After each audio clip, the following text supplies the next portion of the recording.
Chapter 9. A Truth and a Lie. Koffi caught a final glimpse of the city's bustling streets before Baaz tossed her into his mule-drawn wagon. The scents in the air were familiar, hay and sweat and manure, but inside the wood-paneled confines they were nauseating. For several minutes the wagon jostled and swayed as Baaz drove, and she listened as the city's sounds grew faint. Eventually it stopped and she heard the distinct click of a key turning in its padlock. She tried to shield her eyes as sudden sunlight burst into the darkness, but she was yanked out before she could. She had to blink several times to clear her vision. When she did, her heart ceased. The lawns of the night zoo were in ruins, ripped apart and scorched black. Several cages had been toppled, their barred metal doors swinging in the morning breeze. In the midst of them, where the hammer had once stood, there was now little more than a graveyard of crimson scraps, burned furniture, and a collection of structural rods bent at odd angles that bore an unsettling resemblance to a massive, charred skeleton. Koffi stared in disbelief. She had never really liked the old zoo, but it had been the only real home she had ever known. It was surprisingly sad to see it this way. Koffi! She looked up sharply. The voice that had called her name wasn't low and gruff like Baaz, but friendly and familiar. She turned and her heart nearly leaped from her chest. Jabir! The young beastkeeper was sprinting toward her barefoot, across the blackened grass, several wild dogs on his heels. It was a strange, almost eerie refrain to the way he had run to her just last night. When he reached her, there were no words. She threw her arms around him, squeezing until her ribs hurt. Jabir made a small sound of relief as he hugged her back. After a moment she held him at arm's length to examine him. His grey tunic's hem was lightly signed, but overall he appeared unharmed. "I thought you were gone," she said. "I made it out." Jabir's voice rasped like someone who had inhaled smoke. "Just before the hammer could down, luckily, I looked for you and your mother, but it was dark. I couldn't find either of you." A mixture of both guilt and grief constricted the words in Koffi's throat. She tried to find the right words to tell Jabir what had happened, to explain everything. She had so many more questions too. One of the wild dogs near their feet yipped, and she looked down at it before meeting his gaze again. "The pups are all okay." For the most part, Jabir picked up one of the smaller ones and cradled it. Tiku's still a little shaken, but girl, this both started. Baaz was still standing by the wagon, his arms crossed, mouth set in an uncompromising line. Koffi looked to him. "Sir, come here now." Jabir's grip on her instantly tightened, but Koffi gently pried his fingers off her. If she was about to be punished for running away, she wouldn't drag Jabir down with her. "It's okay," she murmured. "I'll find you in a bit." Jabir hesitated before nodding and heading back toward the beastkeepers' huts with his pups. She made sure they were far enough away before facing Baaz again. He was still watching her, waiting. She braced herself, then returned to him, careful to stop just short of his reach, now that she was closer and seeing him properly. She noticed there were bags under his eyes. Several of the fake jewels in his rings had come out, leaving sad, empty pockets where they had once been. Like the night zoo, he looked diminished. His gaze swept over her, full of disgust. "I know it was you," he said without preamble. For a terrible moment, real fear shot through Koffi's body before he added, "None of this would have happened if you had secured Diku's lead. If you hadn't shouted for everyone to leave the tent and started all up the row." Koffi bowed her head. She didn't want Baaz to see her relief. He blamed her. rightfully for not securing Deco's lead and inciting panic in the hammer. But it seemed he didn't know about the candle. Good. What happened to Digo? She asked quietly. Who knows? Bas threw his hands up. Half my beasts are dead or gone, and my reputation is in shambles. He stomped, and Koffi had to use every ounce of self control not to snort aloud. Nothing about this was funny, but trust Baz to be theatrical whenever opportunity presented itself. Word of this disaster will spread, he went on. Show attendance will continue declining, and with it, my profit margins. On top of that, the Kohani and his committee of curmudgeons have denied my request for financial aid. He seemed lost in thought for a moment before he refocused on her. And it's all your fault. Koffi swallowed. Of course, she had suspected what she was coming, but that made it no easier to contemplate. She imagined the whipping post on the other side of the grounds. No doubt, the sole survivor in this wreckage. There would be pain, a lot of pain, but best to get it over with quickly. She regarded her master evenly. How many strikes? Baaz's eyes narrowed. What? How many? Baaz frowned. What are you all talking about, girl? A hint of unease flitted over Koffi. Baaz seemed to genuinely not know what she was talking about, which meant he had either inhaled too much smoke last night or had far worse plans for her punishment. She wasn't optimistic it was the first option. Aren't I? Aren't I being sent to the post? At last, understanding dawned on Baaz's face, followed by something else. It took Koffi a moment to recognize that what she was seeing slowly spread across the man's face wasn't anger now, but amusement. No, Koffi. Baaz said her name quietly, studying her the way a cat might study a cornered mouse. You're not going to the post. Not this time. Koffi drew a sharp breath in. Then what are you going to do with? Oh, I won't be doing anything to you, Baaz leered. You will be doing something for me. You see, your little mistake with Deku cost me thousands in damages to this zoo that you cannot repay because you are already indebted to me. He stippled his fingers. Thusly, I have decided that these new costs will be retroactively added to the current outstanding balance on your indentured contract. Koffi swayed. What's that mean? It means, said Baz, that it will be added to your debts. By my own quick calculations, you should be able to pay it back in approximately 35 years, precluding interest. Koffi felt her last bit of resolve abandon her in a rush, as though someone had wrenched it from her with a violence.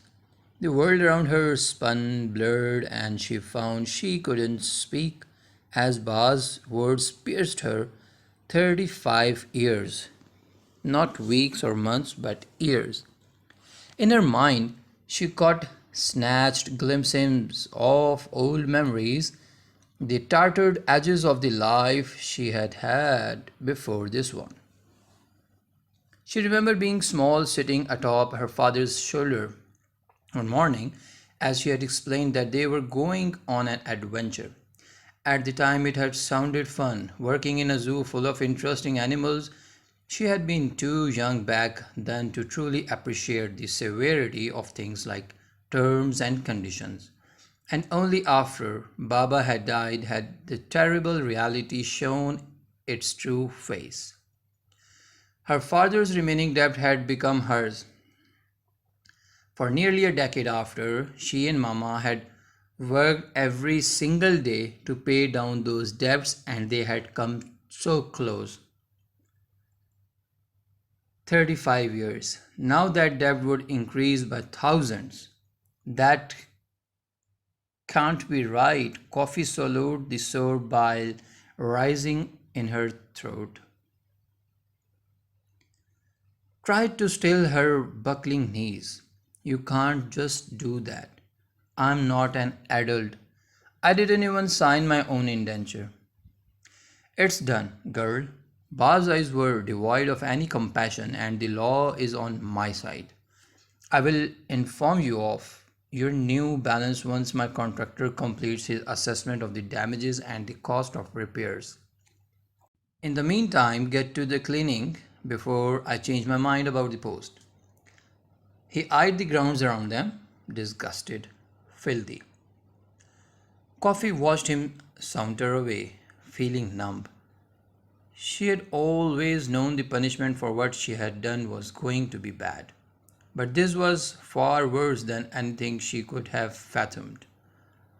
35 years, she was 16. 35 years in this night zoo was more than a prison sentence. It was an entire life going her life. She felt as though she was sinking into something, a nightmare she couldn't wake from. Her feet led her without direction until she had stopped before the smoldering remnants of the hammer. Up close, she took in its stink. The sharp smell of burned things. Her eyes wandered over the blackened debris until they caught on something bright, nearly lost among the ashes. Something small and brilliant blue. Upon closer inspection, she recognized what it was, and her heart hitched. It was a piece of that turquoise peacock statue, maybe a fragment of its beak or of its tiny head. She had always hated the thing, considered it gaudy and ridiculous, with its overlong neck and extravagant tail feathers. Now, this was all that was left of it. A burnt piece of pale blue stone. Of course, the bird had burned, like everything else in this night zoo. It had been a fake, a delusion. Real turquoise would have been stronger, able to withstand the fire's heat. It had been a worthless thing all along. Still, as Koffi stared the piece, a strange sort of grief undulated inside her. She wanted to put that stupid peacock back together again, to put the life she had before back together again and created a second chance. In that alternate life, she would never have forgotten to secure Deco's lead, and he would never have attacked the merchant's wife. Mama wouldn't have taken the blame for a mistake she hadn't made, and Koffi would never have done that strange thing with the candle.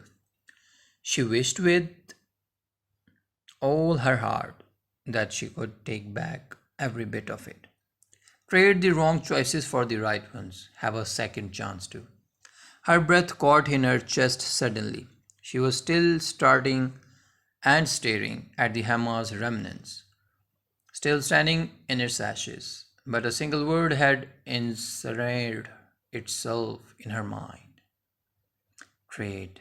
It happened slowly, pieces clicking together in her mind. Trade. She recalled a precise moment from the last night in the hammer, a fragment of the conversation she remembered between two people, Baaz and Bwana Matunga. They had been discussing something, the Shetani. That would be quite an addition to your show, would it not? The merchant had said those very words joking. Well, a man can dream. Baaz had answered, but I think I would have to barter my soul for such an acquisition. Trade. Barter. Koffi realized it then. That was the first time she had heard the word barter, not sitting with the old woman in the market this morning, but yesterday evening from her own master. Trade barter. The old woman had said something else to her a short while ago. Anything can be bartered for, if you know its true value. Okay, anything could be bartered for anything. Koffi's heart hammered in the chest as they spun around, eyes searching the grounds of the night zoo until she found who she was looking for. Baaz was several yards away, but certainly within earshot.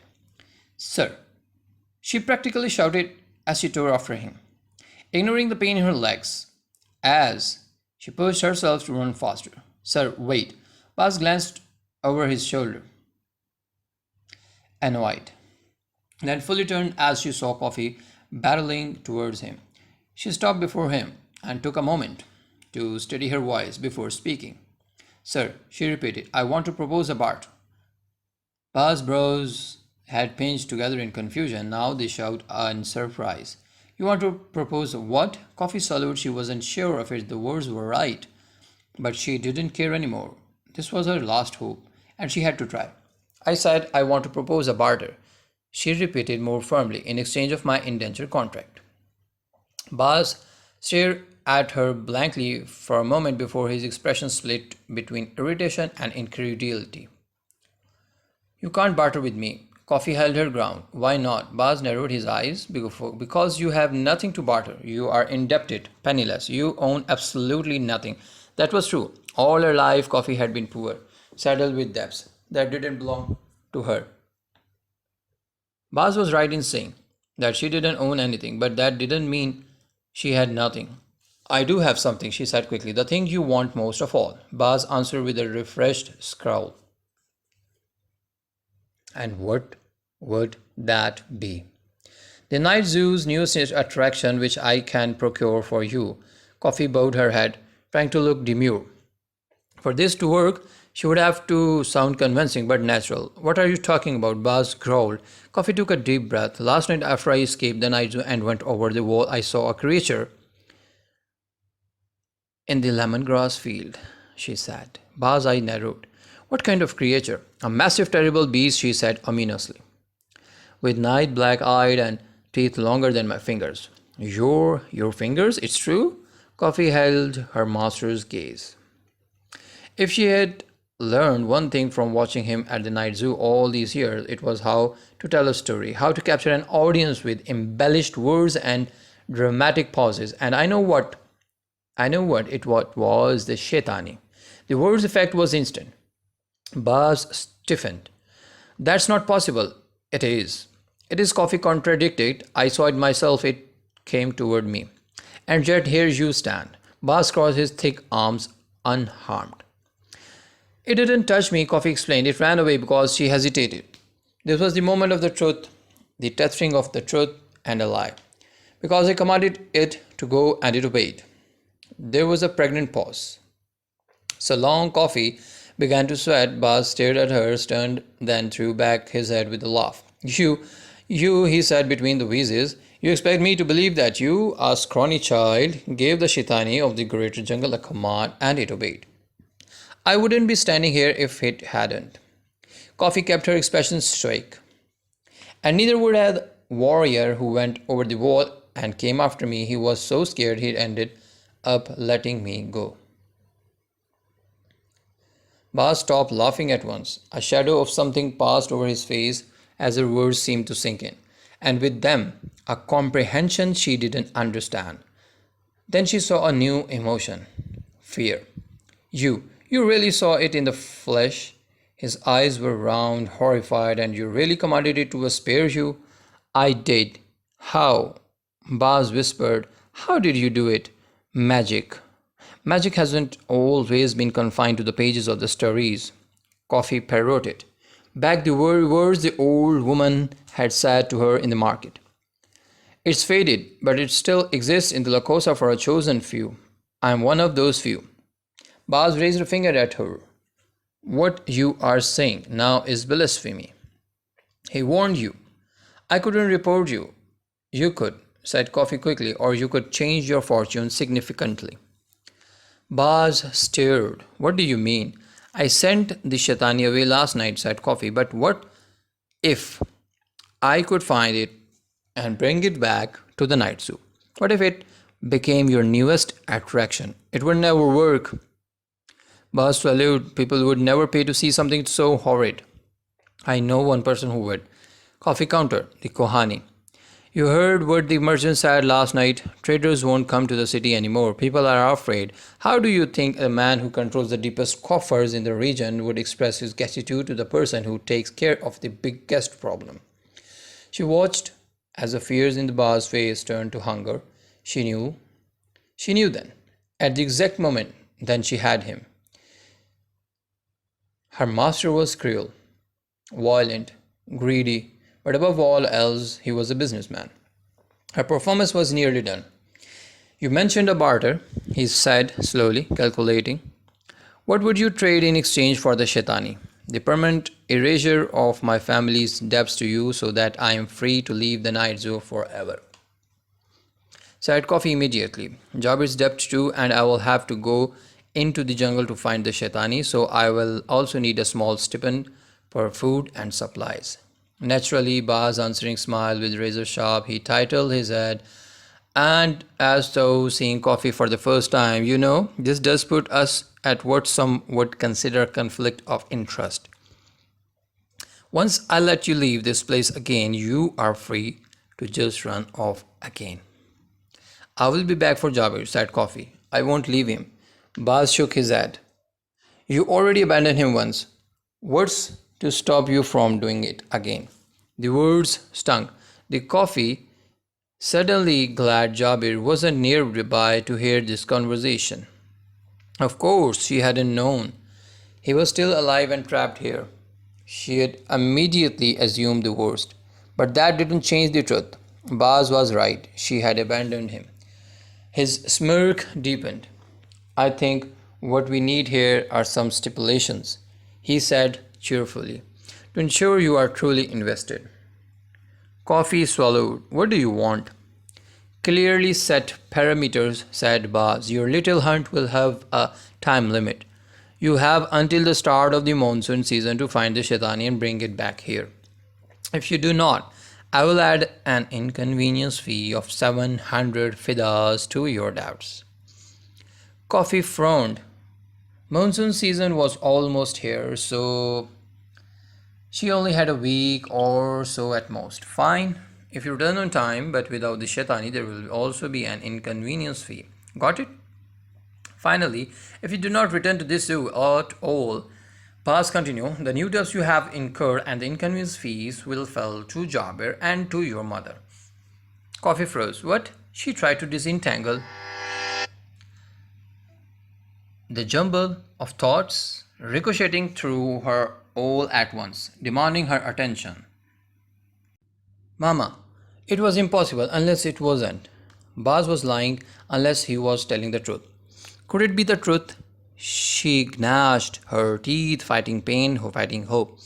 Mama, violent images collided with beautiful ones in her mind. She saw her mother curled beside her in a hut, singing folk songs under her breath, and she saw the way Mama's eyes had rolled back in her head. She remembered Mama's face touched by golden morning sunlight, and she remembered Mama's body in a pool of blood. Mama was alive. How? I take it we have a deal. Baz offered a sinister smile. Where is she? Koffi's lips were numb. Your mother was taken to the infirmary hurt last night. He started walking again and looked over his shoulder. I do hope you plan to keep your side of the barter. Girl, the cost of failure is quite high. Koffi didn't hear the rest of his words. She would already started to run. The crooked collection of mud bricks. Huts in the beastkeeper's quarters seemed so much smaller in the daytime. Koffi sprinted down the path, feet pounding in the red dirt with each step. Mama was alive. In her periphery, she felt people watching her, other beastkeepers who had perhaps thought her either lost or dead, but she ignored them. Her eyes searched the huts until she noted one at the end of the path, small and unassuming, the infirmary hut. She ran to it and nearly ripped its door open. An onslaught of smells assaulted her at once, a coppery tang thick in the air, but other smells too, ones she didn't like. She took in wafts of homemade salves, healing herbs, the distinct smell of bandaging linen and ointment. None of the scents were particularly bad, but they felt too familiar. They reminded her of Baba. Her eyes searched for a few beds lined up side by side. There were peacekeepers in every single one, some nursed, gashed, and cuts, and while others were so badly burned she didn't recognize them. She flinched. You did this, a voice said to her. They're all hurt because of you, because of whatever you did with the candle. She tempered the voice as her eyes adjusted to the darkness and settled on a bed at the end of the line. Jabir was sitting beside it with his head bowed.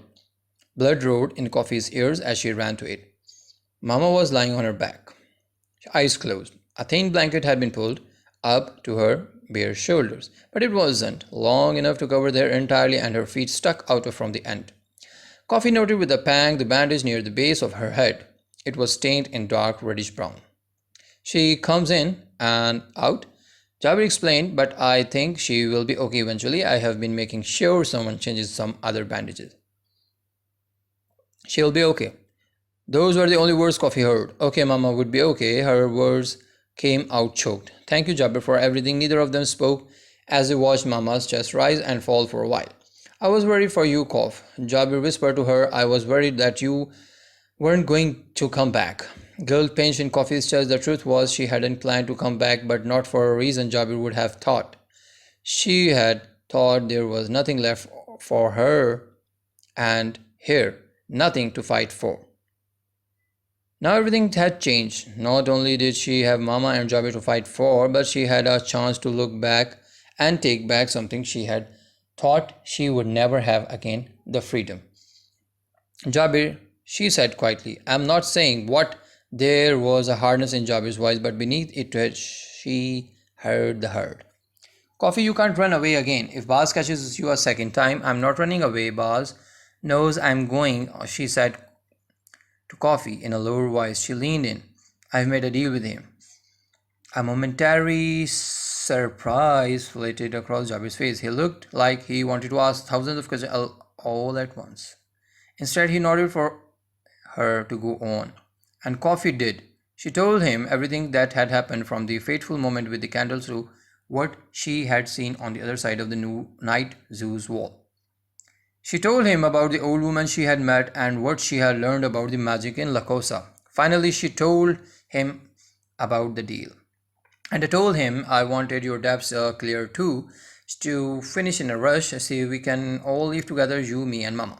Jabir didn't say anything, but dropped his gaze. Koffi paused. What? It's just, Jabir sighed. I wish you had talked to me first, before making that kind of deal. Koffi opened her mouth to answer that didn't. She had thought including Jabir's debt in her barter was the right thing to do, but maybe it wasn't. She hadn't stopped to consider the implications of doing so. It had just felt right, and she hadn't questioned it. At once, Mama's words came back for her. Sometimes, though you can't lead with your heart, you have to think with your head. I'm sorry, she said in earnest. I really am, but I didn't want you to feel forgotten. You are as much my family as Mama. Jabir looked away from her a moment, blinking hard. You are my family too, Koff. He seemed to gather his resolve. You know, the Shetani never been found before, so if you are going to find it, you are going to need my help. Koffi stiffened. Jabir, you can't come with me. I'm not talking about me. He shook his head. I mean, you will need some sort of guide to the greater jungle, a map. Right, Koffi nodded. In truth, she hadn't even begun to think about what she might need for this mission, but a map seemed most obvious. Any idea where I might find one? None that comes to mind. Jabir messaged his temples. Didn't you say you were in the market earlier this morning? Yeah. Well, you should try there first, he suggested. There are merchants there selling almost anything you could. Wait a minute. Koffi stopped, eyes going wide. That's it. What's it? Jabir. The merchant, Koffi repeated. Last night, do you remember what Bhavana Matunga had told Baaz he traded in? Actually, no. Koffi's heart began to race. He said his specialty was in administrative supplies, specifically for the temple. Papyrus, quills, and Beridian ink for books, and maps. Jabir's eyes widened with understanding. There are maps in the temple of Lkossa, which means that where I have to go, Koffi determined, that's where I will find my map to the greater jungle. She met his gaze, hopeful. Think you can help me get in. Jabir rubbed his chin a moment, thoughtful. It wouldn't be easy, but I think I know a way in. Thank you. She gave Jabir's hand another squeeze before turning back to Mama's sleeping form. For several seconds, neither of them said anything at all. I'm going to hunt it down, Jabir. She didn't know if the words were for him or for herself, but they felt good to say aloud nonetheless. I'm going to find the Shetani and bring it back, and then I'm taking back our freedom. She didn't say the last words of her promise aloud. Or I will die trying.